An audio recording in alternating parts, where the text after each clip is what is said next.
Good morning, friends. New day, new project, and we have something, I won't say different, but a little bit different. We have an acoustic guitar in today, an electroacoustic, and this guitar belongs to not just a friend, but in a way a brother, and he'll know what that means, I know what that means.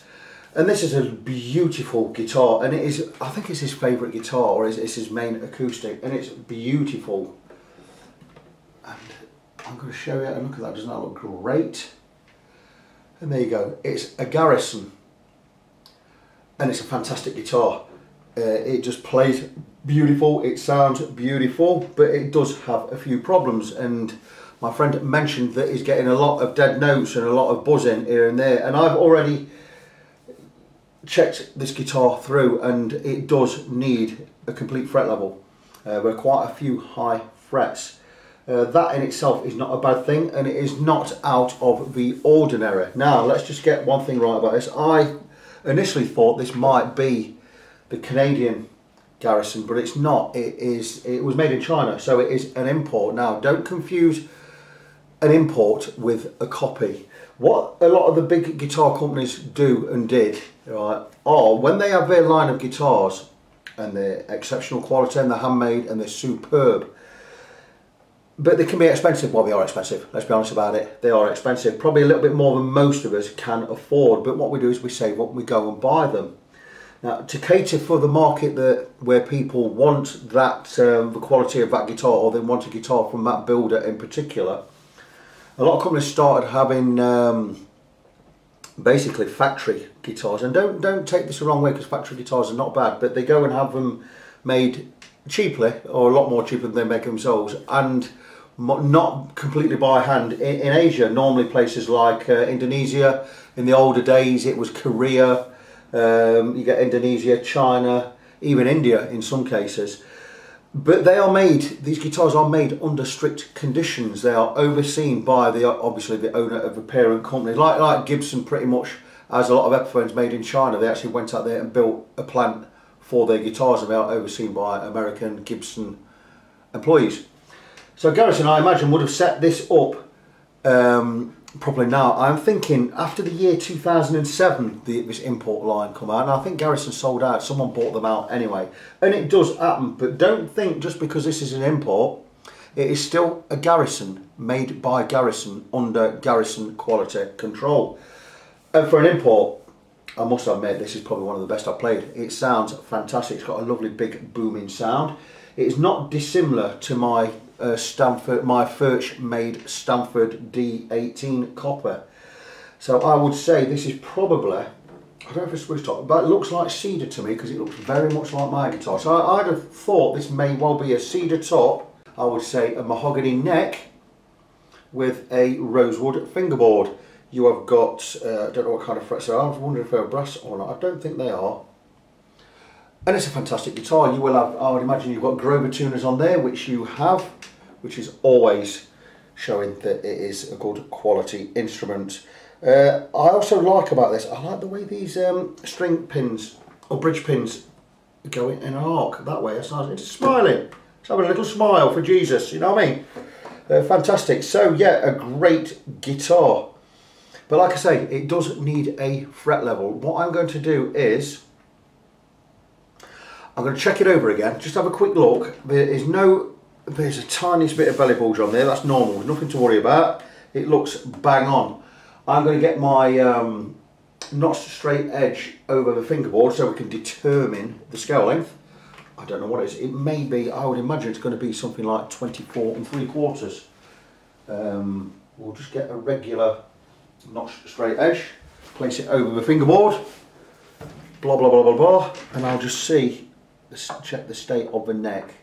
Right, it's not 25.5, I kind of knew that, and it is not, of course it's not 24 3/4. Let's go for, these have been catching me out a lot lately. Let's have a look at 25.25 maybe. Anywhere close? We're close, but we're not, no cigar. 25, so let's check 25.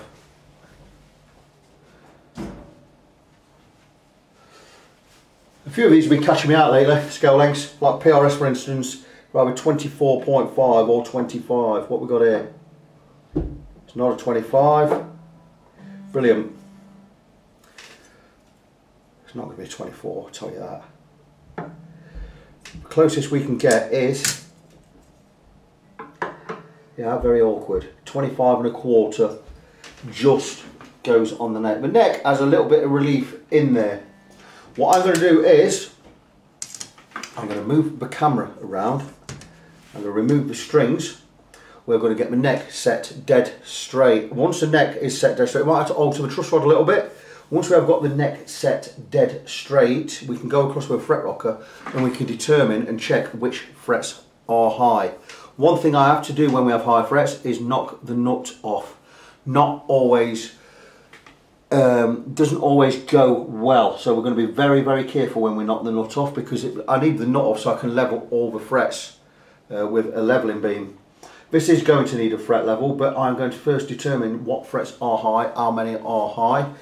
In an ideal world, I wouldn't have to remove the nut and I wouldn't have to jig the guitar up to level the frets, you know, and maybe I could just do them all by hand, but I've found that any more than 4 or 5 frets are high. There's no point trying to do it by hand, because if I alter 1 fret, for instance, say it's high, say we've got 1 high fret, and I level it off so it's level with the 2 next to it, then the 2 furthest away could then be too low. It could make the one next to it a little bit too high. It's just the way it works. I've explained this many times on my videos before, so if you need to check exactly what that means, you can just go back and check some of my neck leveling videos.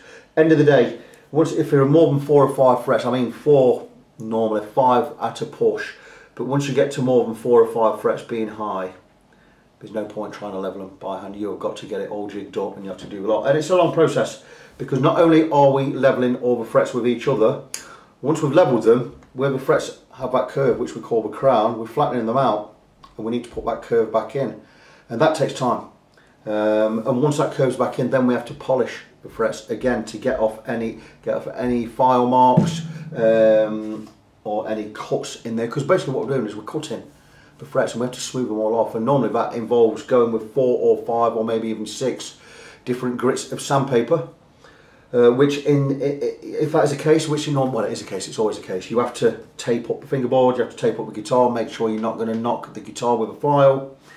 It's a long process. A full fret level with a recrown, polish and a deep neck clean or a fingerboard clean is going to take, if you can do it in 3 hours, you're doing really well. You know, I would think 3.5 hours, maybe even more sometimes, it depends.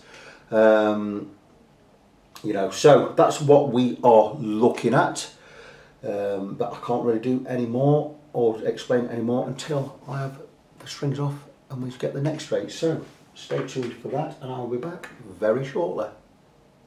Just before I move on, something I forgot to mention. This is of course an electroacoustic, which has the jack also doubling up as the end pin, which we love, because this area of a guitar is supported with a big wooden block. It gives us a stability to put a jack in there, where you wouldn't be able to put one there because there's nothing rigid behind this 2 or 3 millimeter thick laminate wood. It'll just snap out. But something that I meant also to mention was the Artec AG-700 EQ system on there. Now I fitted one of these to a Crafter last year.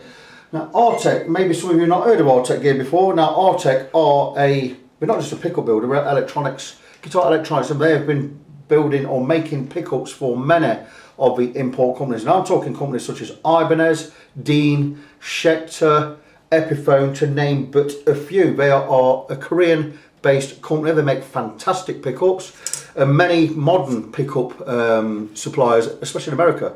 I'm talking places like Guitar Heads, Dragonfire, GFS, which is Guitar Fetish, all have their pickups made in Korea by Artec. So again, another sign of its quality will be this Artec EQ system built into the guitar and pickup, of course. Now I myself have a shadow in mind, but if I was not going for a shadow or an LR Bags type pickup system, I would certainly, in fact I've got an Artec up there on my shelf ready to go in an acoustic guitar, just don't have a guitar for it. I would certainly go with Artec. In fact, it's definitely no worse than the Shadow system, which cost me £160 in my first guitar.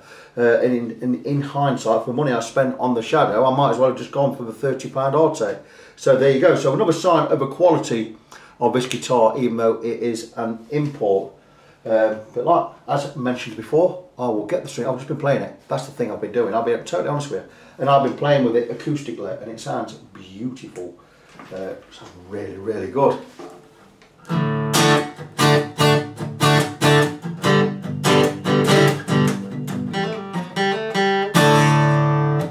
There you go. Bum note included. That's a free one. Now I will remove the strings and we'll get cracking with the neck. Well then guys, you'll notice we are at a different angle with the camera because I have placed a not straight edge over the fingerboard or over the neck. I've altered the truss rod so we can get the neck as straight as possible, and you will see that there are no gaps underneath the bottom of this notched straight edge. It goes over all frets. It means we've got the neck perfectly straight. You may notice there is some gaps down this end. There's a little bit of fall away. Basically that's where the neck is straight and it just falls down toward the body. It means we get better access to these higher frets that should then be without buzz or dead notes. And the reason we get the neck dead straight is so we can go across with a fret rocker and we can test the frets, check that they're all level with each other, and in this case they are not. And what we use it's called a fret rocker, and it has 4 sides, all different lengths, and what we do is we do 3 frets at a time. And as we come further up the neck, we turn the fret rocker around so we can get just 3 frets all the time, 3 frets. And how we determine if a fret is high is if we get a rock, that's why it's called a fret rocker. You know, there are clues, pay attention. If we get a rock like this, we know that fret is high. That one's okay, a little bit high in parts. There's a lot of wear on some of these frets. But listen, high 1, fine, high, that's 2,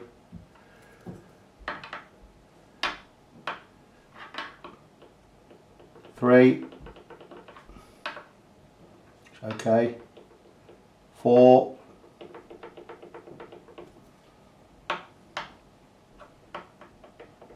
5, really quite high that one. Very high, 6, you normally find the one where it joins the body is high. 7, I'm only just doing the centres at the moment, they could be high at the edges as well.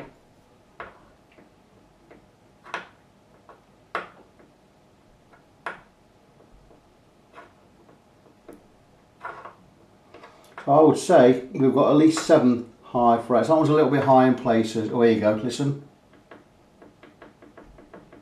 I've only done the centres and we already have 7 high ones. Now we're going to do the far edge.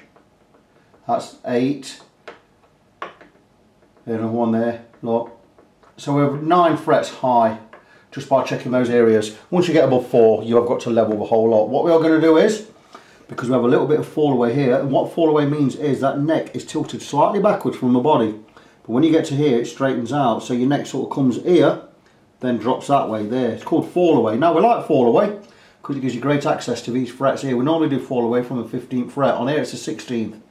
So what we're going to do is we're going to level all these frets together right up to fret 15.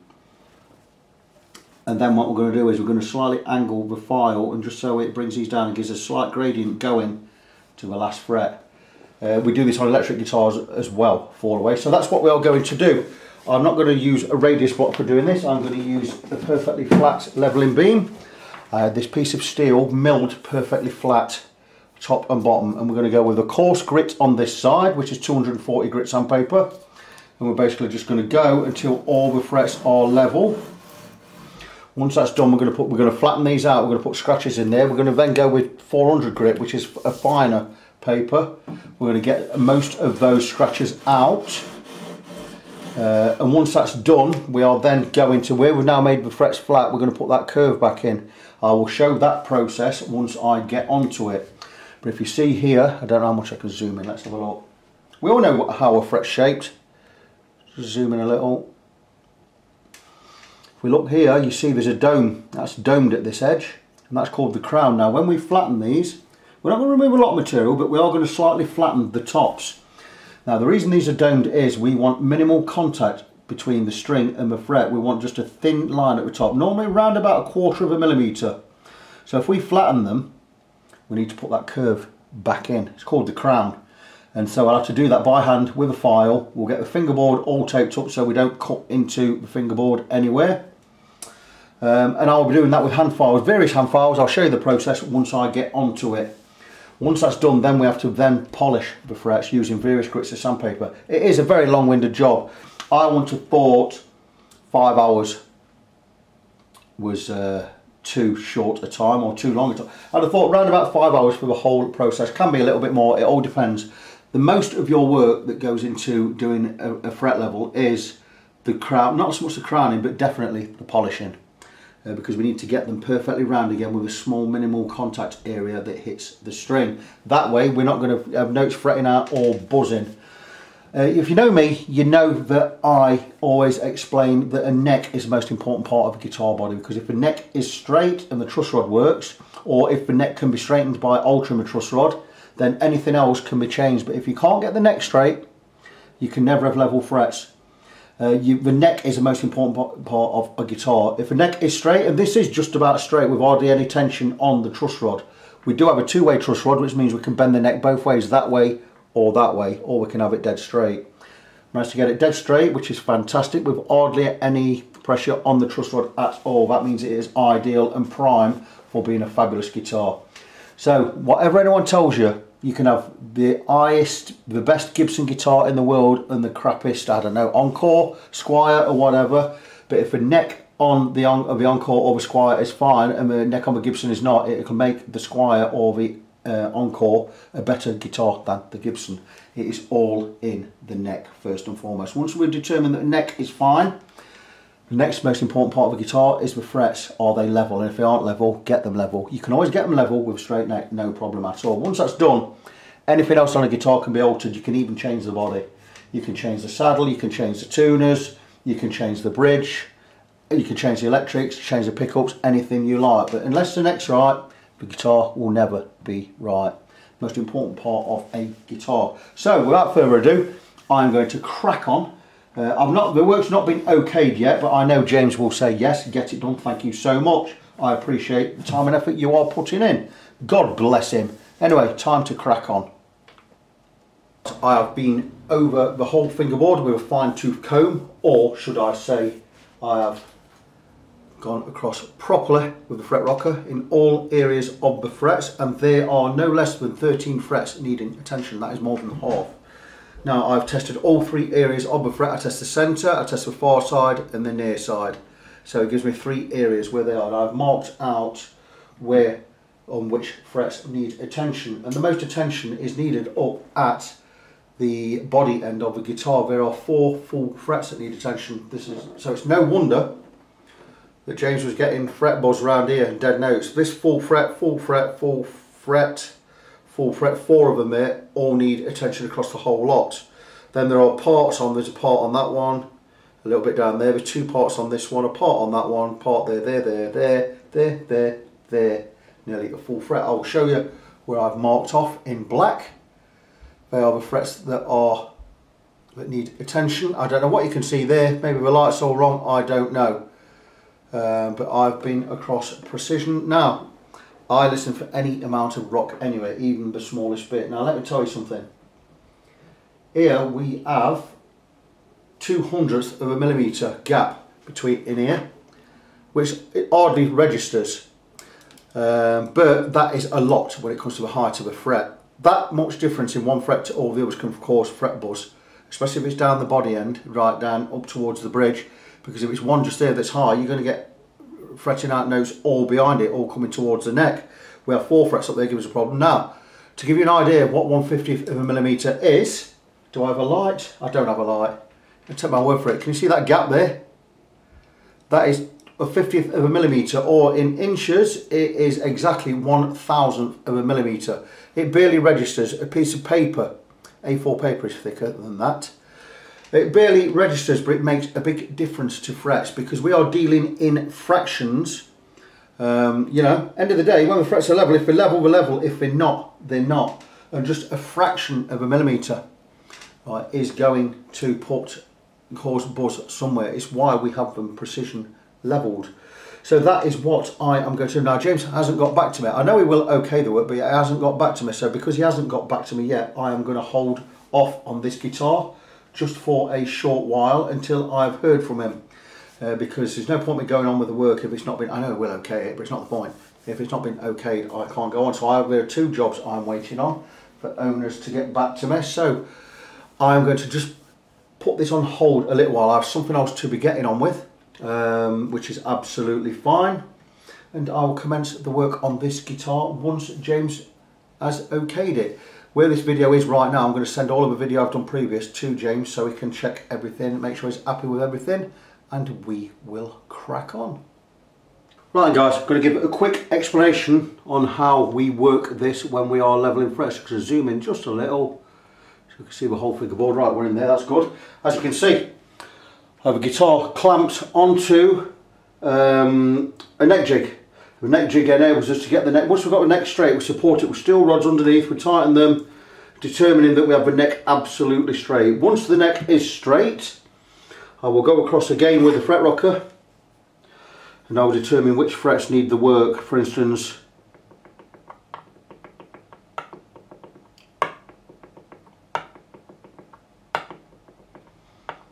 I think we can safely assume that these frets are high in the places I've shown.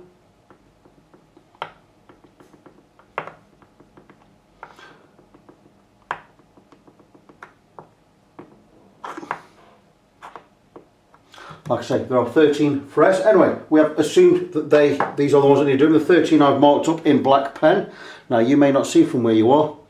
The areas that are high I've marked in black pen, and the areas that are fine are marked in a lighter blue pen. You may not see it at the angle you're at, but there's nothing I can do about that. The lighting here is not brilliant.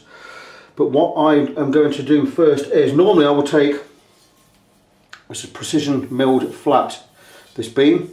Got 240 grit this side, 400 grit that side, and what I could do is go across the whole lot until they're all level, but that takes too long. It removes a lot of material, but it takes too long. And what we normally do is, once the black becomes silver, and once we just start touching the blue, we know the black ones, and then at the lower height of the blue ones, it means they're all the same height, which is a great way to do it, a good way, but it is quite labour intensive.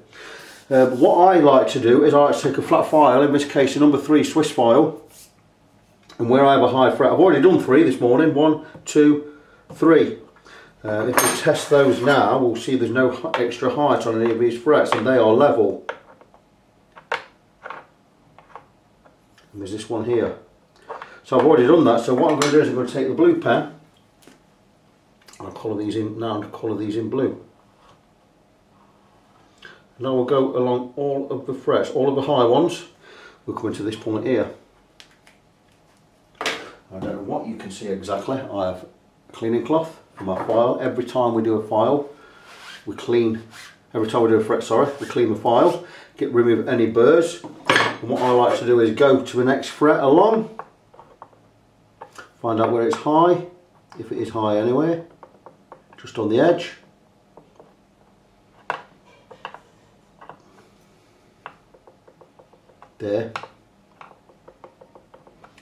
There you go, and I like to just take this file and just remove the smallest bit of material. You do get to feel this with experience, you kind of know how the curve is supposed to feel. And there you go, ever so light strokes, and all I'm going to do is check again. Now we are level. Once I've checked, I check both sides, make sure it hasn't altered this one in relation to that one and this one. And there you go, and that side's fine. That side's still high, but we've got marked highs anyway. That fret is now finished. Like I say, we're only talking fractions of millimetres here, or fractions of inches. And I'll move on to the next one. Now this one's quite high, but only in the middle. There, look. Edges are fine. Again, clean the file, remove any burrs. nice and smooth.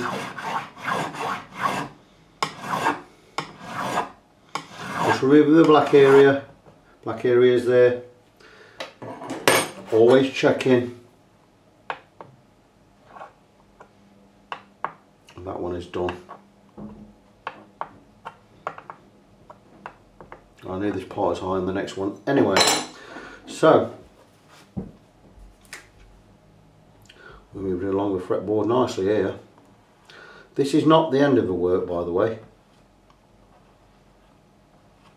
The reason we put pen on top of the frets is when we come to level the whole lot, once all the pen is removed, we can safely, more or less safely determine that all of the frets are now at the same level, because we'll be using a flat beam. Very, very simple method. Again, I'm not going to show all of it, I'm just going to give you an idea. This is high here. Quite a bit of extra height there, only to the centre, from there to the centre. So again, file.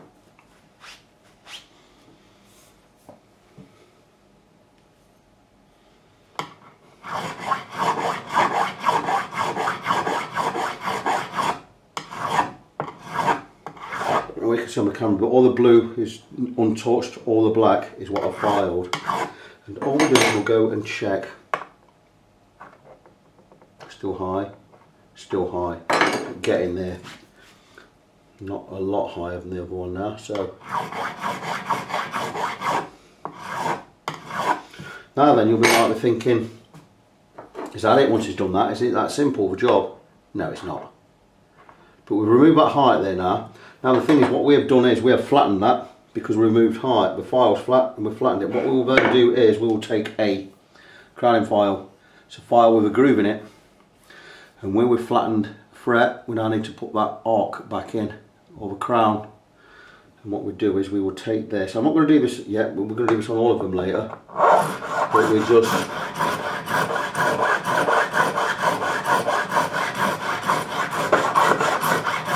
because this has a groove in it here, it'll remove the edges but it won't remove the top. So what we're doing is we're re-crowning that. We're making it, like I say, where it was flat, we're now putting that crown back in. You get the idea. And that means we're going to have minimal contact with the string and the fret. Once I'm happy that that is a nice dome on there, always, every time cleaning the file, because you'll have burrs in there, but this is basically what we're doing.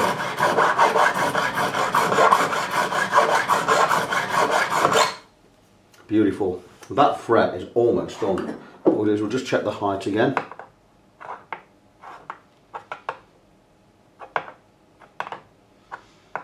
Now I know this one's higher than the next one as well, so I'm going to move along to the next one. But anyway, in short, what I'm going to do is I'm going to get these close.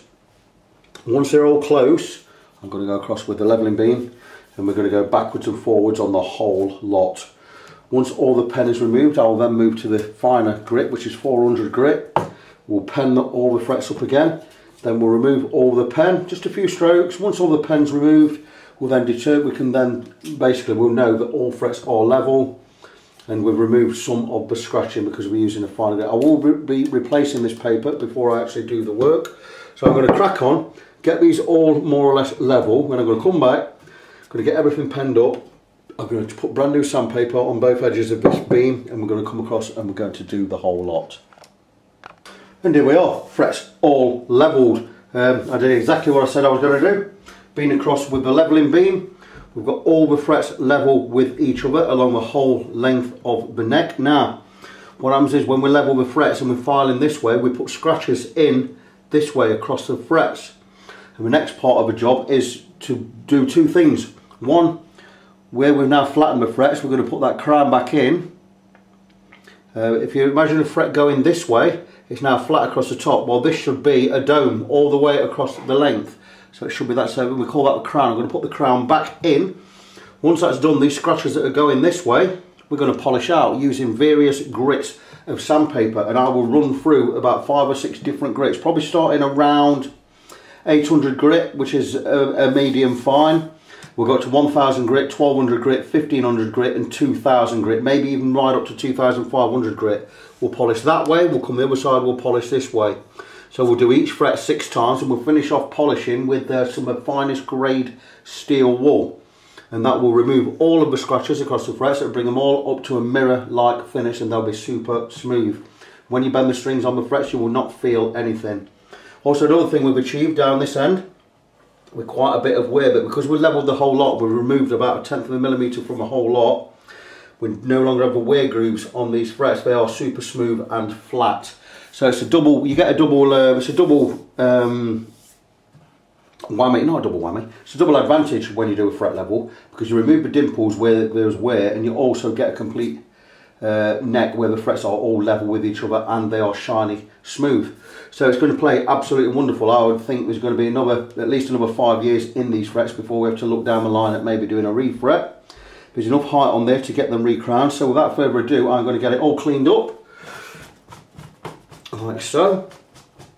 In fact, I will show you while I'm here.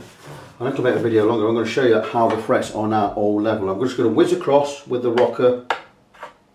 There's no rock anywhere on the whole length of the neck. The time consuming job is not the levelling, the time consuming job is the recrowning and the polishing. The polishing takes the longest. It takes a good 2-3 hours to do the polishing. So considering you're getting about 5-6 hours work for what you're paying, you're not doing too bad. But none of these frets are rocking anymore, they are all level. Like I said, the majority of high frets were at this end. Normally where you get the body meets the neck meets the body. Quite a few there. I don't know why it is that way. It always seems to be that way with factory made guitars. But these, remember these are all very high along here. They are not now absolutely level. Some of them had quite a bit of material removed. We're not worried about that. We have enough to recrown, and that's what it's all about. I will move this guitar over to the other bench, where it's easier for me to sit down, and I can do all the crowning while sitting down.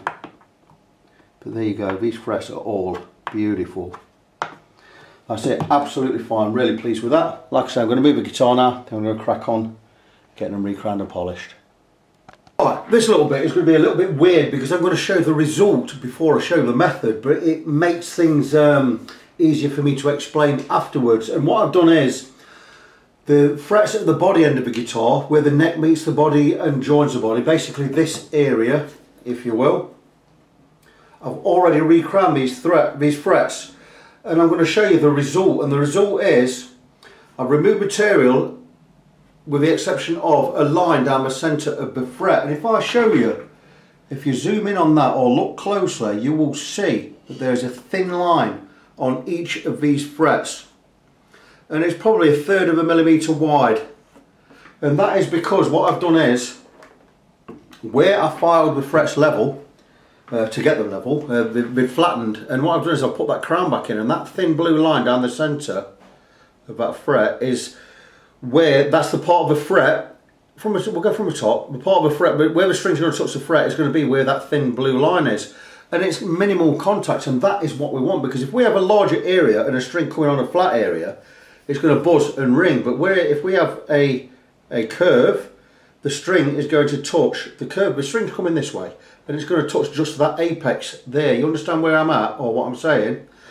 So that is what we do by crowning the files, or the frets, should I say, where the frets are now flat, we're putting that curve back in. And I've already done this body end. That's because it's the most difficult part of the guitar to do, because we have to be very careful where everything tapes up, to be very careful we don't dig the file in to the wood. And we're working on an arc or a radius here. If you see, again, where we have crowns, you've also in a way got a crowned fingerboard, and it's not what we don't call it a crown, we call it a radius. The neck is not flat, it's curved that way, and this has got probably a 12-inch radius, and this is the radius. So when we work the file, we have to work it at an angle and we have to go over, like in a rainbow. You know, that probably explains it better. So this is why we tape up the guitar body to do so. And I do always do the ones on the body first, because it gets the most difficult ones out of the way. And the thing is, with working on guitar necks and frets and stuff, you have to be really, really careful. So you have to plan ahead. You have to know what you're doing. I mean, this all comes by experience. But you have to know what you're doing. I have made mistakes in the past. I've had accidents in the past, you know. And you do learn what you're supposed to. You know, you're supposed to learn by your mistakes. And if you take on board where you went wrong, then you can do something to rectify it for later.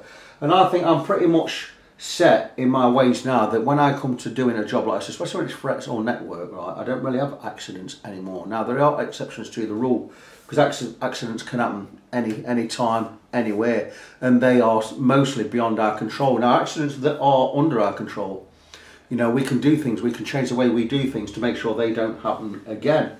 I mean, not all cases are like that. There are some cases where an accident is just exactly what it says on the tin. It's an accident, it's beyond our control. But yeah, so I thought I'd show that. And what I'm going to do is, in a short while, I've got about 15 more frets to do. And when I get to the final 3, I'm going to zoom the camera in on the final 3 frets, and I'm going to show you how I get that crown. I'm going to do it with a hand file. In fact, I'm going to do it with a 3-edged file. This is the best one. It's a 3-corner file. So each angle is 120 degrees, but every edge is ground flat. It means there's no cutting angle there. The cutting surface is there, but inside. And each corner is ground flat. And that means when we come and file over a guitar, this ground edge is on the guitar neck. It's not going to cut anything, yet these do. And this is how we do it. And basically, if this is a fret, I'll take a file, I'll go straight. And as I want to put the crown in there, I'll arc it over as I work it. And keep arcing and arcing until I've got it from being flat to being crowned, like so. There are other ways to do it. You could do it just with a curved fret file like this, but me being the craftsman that I am, when I first started doing the job, I did it with this, and it's the way I prefer to do it because you get a feel. And if you've got the feel for a fret and you can do it with one of these, it's going to make you a better craftsman in the future. You also look good on your videos. I think, wow, that's skill. You could use that. I mean, this is good, it's great, it does a great job, but there's more satisfaction out of doing it this way. Traditional methods normally pretty good. So I'm going to crack on. I'm going to crown the rest of the files, bar the final 3. Once I get to the final 3, I keep calling files, I mean frets. I'm going to re-crown the frets till I get to the final 3. Once I get to the final 3, I'm going to turn the camera around, I'm going to put it on the neck itself, and I'm going to show you exactly how we re-crown a flat fret. Right, as promised, I'm going to show how I crown the final 3 frets. And I'm going to just recolour in. So what we are aiming to do here is we have flat tops on these frets. And we need to put that crown back in there. So what we are going to aim to do is we are going to file the frets from the side. I'm going to be using a rolling action on this file. Rolling as I come over, I'll be rolling over and over, and then I'll come to this side and I'll do the same again. I'll start straight and I'll roll over and over, coming backwards and forwards until we have a thin blue line across the whole fret. And that thin blue line will be where the string, where the part of the fret that touches the bottom of the string when you press a note. And we need minimal contact, but not thin enough that it's going to cut into the string. So I'm going to zoom in slightly just so you can see what we're doing. Hopefully we'll not be too close, it won't be too out of focus. I think that should be pretty okay. And I'm going to start with this one because it will give you more of an idea. I don't have a lot of room, so it may be a little bit awkward, but all I'm going to do is go across, backwards and forwards, and I'm going to angle the file as I come across and getting almost flat. Like so. I'll wipe the file and I'll come to the opposite side. We'll start level and I'll start arcing over.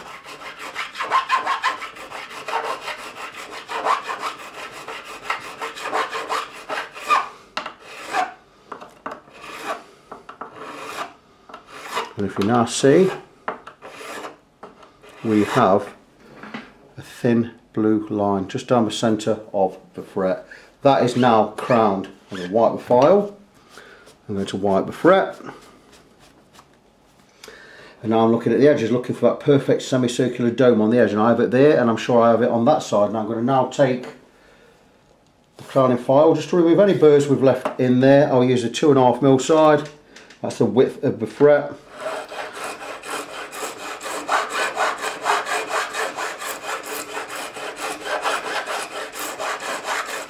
I'm not putting any pressure on this, just nice and gentle. This is just removing any burrs, and there you go. And there we have a real thin blue line down the centre of the whole fret. That is now crowned. Beautiful job. I'm now going to do the other two. Always wiping the file once you've used it, getting rid of any burrs or any shavings on there. Same with this one. I'm going to do these two. Double quick time. These don't really need a lot because these were levelled, but we didn't remove a lot of material from down this end of the guitar. It was the far end of the guitar where we needed most of the work. So these have had minimal material removed. Now they have had material removed because we did have divots in there where the strings have worn in over the years. We've removed those along the whole length of the fingerboard. But again, this is not the time consuming part of the job. The polishing is where your time comes in. There'll be a couple of hours polishing these to get it right. Because the polishing, when you're polishing, you're not putting a shine. Polishing doesn't mean you're putting a shine on the frets. It means you are removing all of the deep scratches, and you use a finer grade sandpaper each time you go. Removing. And you also polish them up as you do it. To be forgiven for thinking that polishing just means putting a shine on it, it actually doesn't. It means removing all scratches as much as anything else. And by doing this, we are putting scratches into the frets.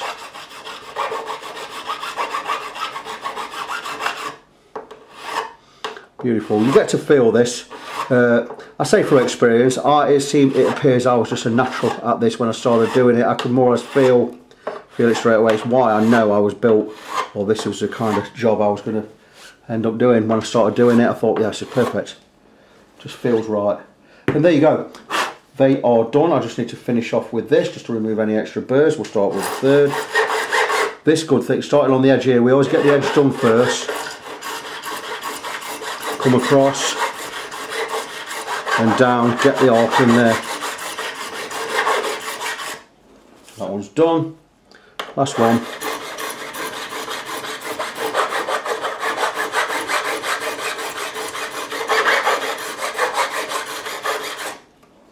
And that, my friends, is done. I shall go across with a fret rocker one final time, make sure all the frets are level, but each one of these has a bead right down the centre, really thin.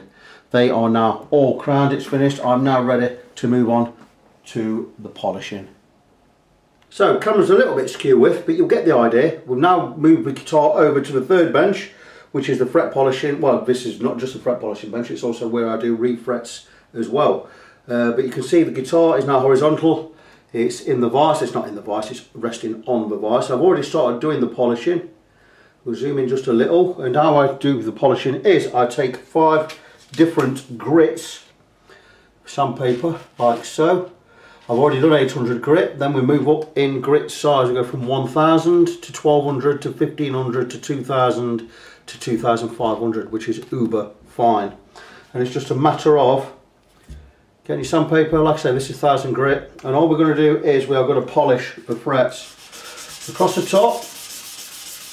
We're going all the way across, and then we're going to get into the edges or into the corners, so to speak, like so. Blah blah blah. Right into the corners. I've already gone right into the corners on 800 grit, so all I'm really doing now is just polishing the domes. And it's just a matter of going across the whole fret and moving on to the next one. This really makes your fingers hurt because you're doing this basically on and off for 2 hours. But we're going to go across with all 5 grits, and I think you get the idea.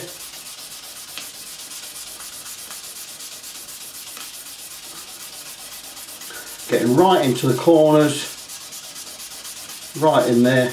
You can feel the paper moving under your finger as well, ever so slightly, so you're always moving across.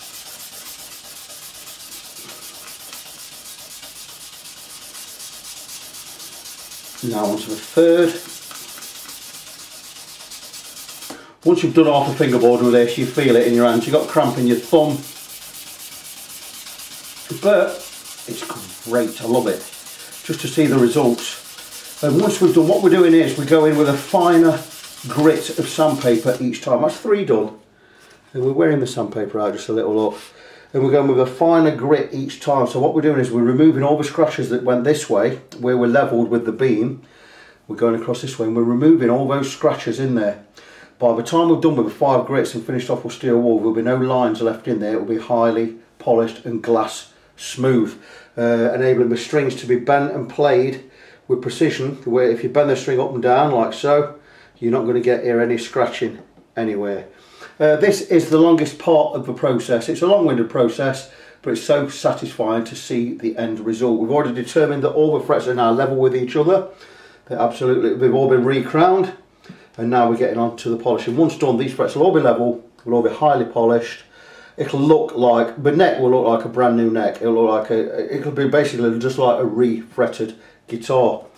Had these frets had more wear on them than they had, we would have actually had to go for a refret rather than a fret level, because there wouldn't have been enough material left to re-crown. In this instance, there's plenty of material left to do a re-crown, so that's when we will go for a fret level. I expect this fret level to last, I don't know how long James has had this guitar, but I would expect this fret level to last, the guitar should last at least another 5 years with heavy play. I'd be surprised if it didn't. And then if we need to look somewhere down the line again, this refretted, because I know James absolutely loves this guitar. So as long as it's structurally sound and the electrics work, it's always going to be a darn fine guitar. Praise the Lord for that.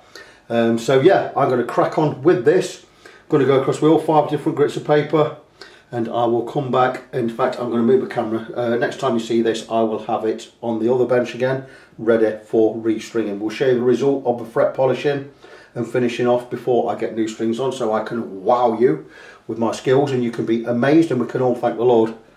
Good stuff. Back soon. And now I am just about to finish up. I've polished all of the frets. I've even gone over with the finest grade steel wool, grade 0000. I've got 1 fret to do, it being this one. And all we're going to do is straight over the top.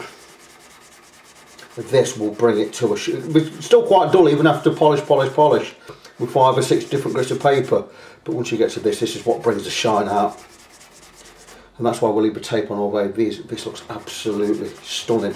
Now you're not really going to get the effect until I remove all of this tape and I show you the guitar in the light. So what I'm going to do now is, these just look absolutely splendid. I've got a magnifying glass here. You may not get the benefit, but I certainly will. So I'm just going to check, and these are amazing. They're like glass, they're absolutely beautiful. So I am going now to remove all the tape from the guitar itself, wipe the guitar over, and I will show you the frets before I put the strings back on. And here we have the frets all done, and you're probably going to be a little bit astonished when you see this. I don't know, you can be a little bit astonished, but you will be. Yeah, you'll be amazed. There you go. That looks like brand new frets. And this is why I pride myself on my work.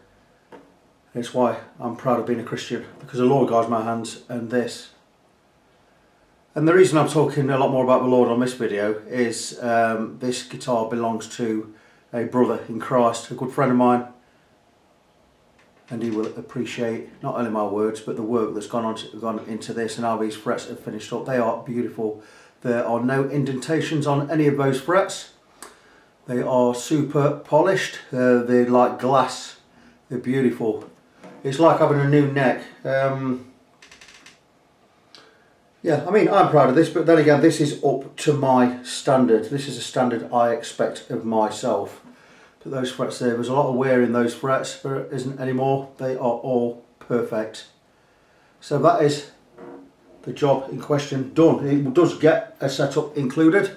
So I am now going to crack on with that, get some new strings on there. I'll also clean the body, give it a polish.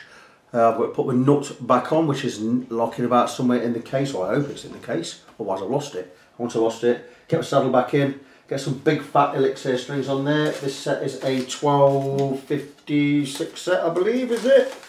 1253 set there.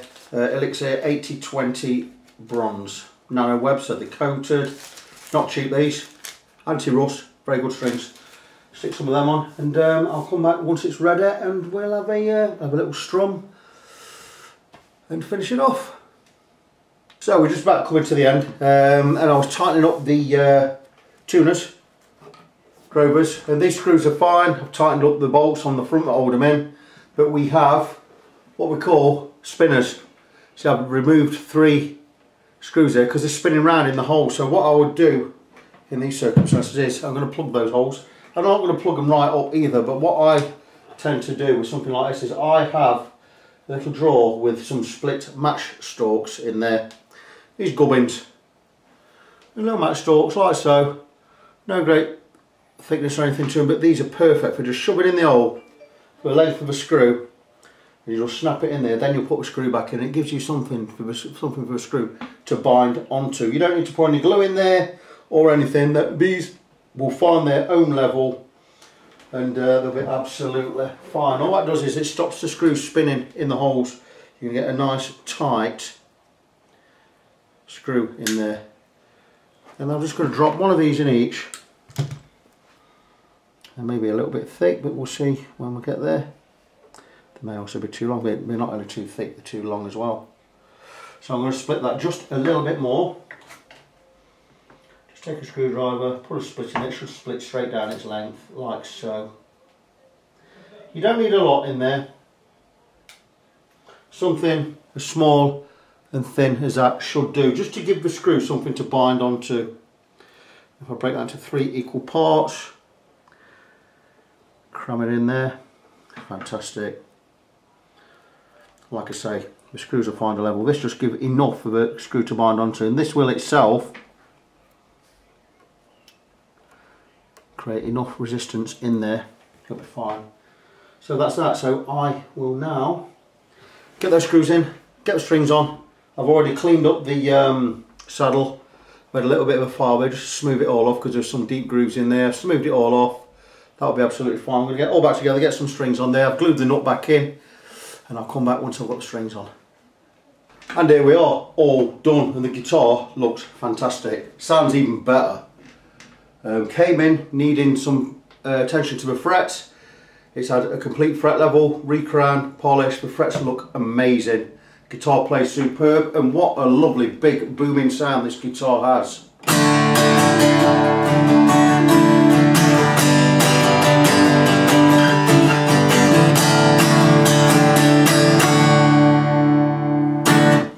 Just sounds fantastic. You would not believe that this is an import guitar, made in China. Who would have thought it? So, just fantastic. Like I say, came in, needed some attention to the frets. It's had the attention. I've done a few other things. Obviously it's had a complete setup. I've also shaved down the saddle just a little because there's some quite deep grooves in there. We've got rid of those. The action is fine on the guitar. Frets look wonderful. Nothing else really needed doing. One additional thing I did do, there were a couple of loose catches on the case, which I've fixed. James will be pleased about that. So that is this one all ready to go back. Very, very surprising guitar for me, this one. You know, it would have been really nice if it was a Canadian Garrison, but the fact that it's an import and it is so good. I've played a lot of import guitars. I've played a lot of cheap guitars. I've played a lot of mid-price and expensive guitars. And this sounds as good as anything. I mean, it's nearly sounding as good as my my Stanford Firch, which was an expensive guitar. It's a handmade guitar, and it was an expensive guitar. But this is right up there with that. And, you know, really, really good for an import. So really pleased with it. So, like I say, this one's all tied up, ready to go back to James. I'm sure he'll be pleased with the work. Just before I sign off, I want to remind you, go and check my website, fretfriend.co.uk. Even better, go to my Facebook page, facebook.com NGONESEVEN. That's facebook.com NG17. So this is Victor Christian at Fret Friend wrapping up. Project is now finished. We're going to move on to the next one. So until the next time, people, be good to each other, and I will talk to you soon.